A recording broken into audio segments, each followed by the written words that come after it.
Right, so for audiences that haven't seen the film or want to see the film, tell us a little bit about it and about your role. Well, the film is based on it's based around a student called Lee Keegan who goes to a boarding school called St. Mark's, and yeah, it's about a group of kids who kind of try and figure out a way to adapt and survive in this new post-apocalyptic world in their boarding school. Okay, and yeah, and the timing of this film is its core theme couldn't come at a more eerily similar time. When COVID hit, did you think, have we preempted this? Well, I mean, I just remember, like, I remember when we were shooting the film and just like thinking this is such a cool, fresh, like, idea and a new take on the apocalypse genre. And then all the COVID stuff started happening. I just thought this cannot be real. This is like we were doing a film about, like, we were making a film and a whatever you want to call it, apocalypse film a couple of months ago, and now this is kind of eerily similar to what we were doing. And yeah, it's crazy. It's crazy. I mean, if you were in that situation to go that far, how would you cope? Would you go the same way as Lee? I think I'd probably not be as brave as Lee. I think I think, to be fair, with Mac at his side, I think Mac and Lee, I think they feel a bit invincible at times. And I think definitely if I didn't have a Matt in that real situation, I don't think I'd last very long in the school's art world for sure. Okay, so this is obviously, it's based on a book, and this is the first installment of a trilogy. Were you aware of the book at all beforehand? No, I hadn't heard of the series of books before this, and my first introduction to it was Ollie's script, and like a book, it was so descriptive, and so it drew me in, and I instantly felt like I knew what this world was and how people kind of acted in it. And but yeah, I'd never heard of the series of books before this. But now that you do know about it, do you know about where your character may go next, or would there be scope for this to have a follow-up? Yeah, I haven't read all of the books, but I do know, just from kind of looking up stuff, that there's definitely room for sequels, I think. And I don't think the film isn't word for word and page for page exactly the same as the books. So there's some very slight differences, but I think, yeah, the film in the same way as the books may, set up for a sequel. Okay. So when you first got that script and you're reading through it, and then you get to the shoot as well, did you realise it was going to be quite as gruesome as it turned out to be? Yeah, I did. Yeah. When we were doing interviews with Ollie yesterday, he was the director. He was talking about how he wrote into the script all of the fight stuff, and down to the last detail. Someone picks up a chair and and it was very clear from the script what was going to be happening in the film. So I think everyone that had read the script knew what they were getting involved in and what they were going to end up seeing in a couple of months' time. Definitely. And how much fun was that, being able to just, to completely slaughter people? It was a lot of fun. Yeah, it was great fun. I'd never been able to do anything like that before. And it was really exciting to get to do some stunt stuff. And yeah, it was just a thrill. It was a thrill.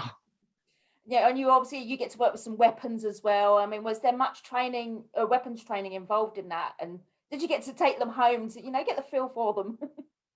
No, there wasn't any weapons training. I do have a cricket bat at home, and I remember picking that up a few times and like kind of, I don't know, messing about with it. But no, we didn't really have any special training. The stunt guys, the stunt team, and the armors and the special effects, the practical effects, team, they were all brilliant in making sure that everyone was safe and knew what they were doing. And that everyone had been through the steps to know what was safe and, you know, what to not do and what to do. And yeah, it was a great experience. It was really, really fun. So you can't, there was no accidents on set. You can't give us a little bit juicy bit of information. Not that I remember. No, not that I remember. And I mean, other than like, I think me probably falling over at some point, but that probably, you know, that probably was just me being an idiot and nothing to do with stunts or anything like that. And you get to star with Alex McQueen as well, who plays one of the teachers. Which he seems to play a teacher quite a lot, actually, which he's good at it. Yeah. Most people would recognise him from, you know, the In-Betweeners. But I assume he brought a lot of experience on set with him. Yeah. I mean, yeah, it was amazing to work with Alex. I remember when I found out that he was a part of the production, I just instantly was like, you know, I went from being excited about being a part of this film to then being excited to, you know, and not just Alex, but the rest of the cast, but Alex especially. It was really weird because I was just before filming, I'd just finished the thick of it. And Alex is just phenomenal in that series. And I remember rewatching it whilst we were shooting, and I kind of had to forget that I was working with Alex to try and watch the show, because it went from like me appreciating how brilliant he was to me being like, I'm working with this guy tomorrow morning or something like that. But yeah, he's a fantastic actor, and yeah, it was a real privilege to work with him. And being mostly a young cast as well, and especially boys, I can imagine there was a few hijinks on the set. Did it get quite jovial at any point, like schoolboy pranks or anything like that? Yeah, not I wouldn't say pranks. We messed about like a bunch of schoolboys really, and it was more just us messing about in, you know, whilst we were waiting in a green room, or if we're at lunch, we'll kick a football about on a field or play catch or something like that. But yeah, it was great. All of the guys were fantastic, and yeah, they're all great guys, and it was so fun to work with them all. And it was the first time I'd kind of worked with that number of people near the same age as me. So it was a really good introduction to working with people my age. Okay, and also that location as well. Was that actually a real school? Because it was absolutely huge.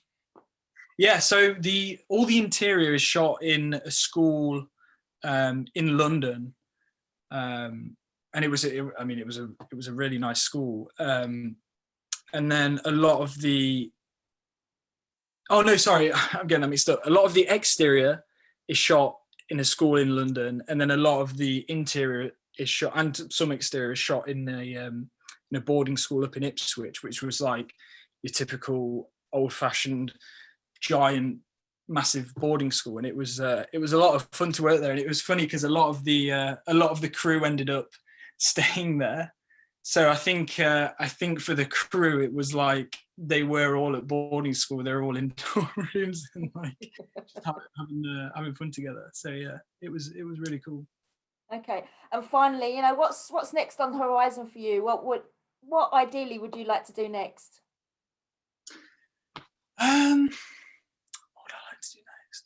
I know that a series that I did just after school's out, called Ladhood, has been commissioned for a second series. So I think that's in the works at the minute, and I think production will hopefully start fairly soonish on that. But in terms of what would I like to do, I mean, anything, anything varied. I'd love to do a lot of different things. You know, I think I'd probably like to play a serial killer or something like that. I mean, that sounds a bit of a weird thing to go straight to, but yeah, just something a bit out there like that. Yeah, that's quite funny because I've just been watching a series on serial killers. That's quite weird. Well, thank you very much for talking to me today. It's been a pleasure. Oh, amazing. Thank you so much for having me.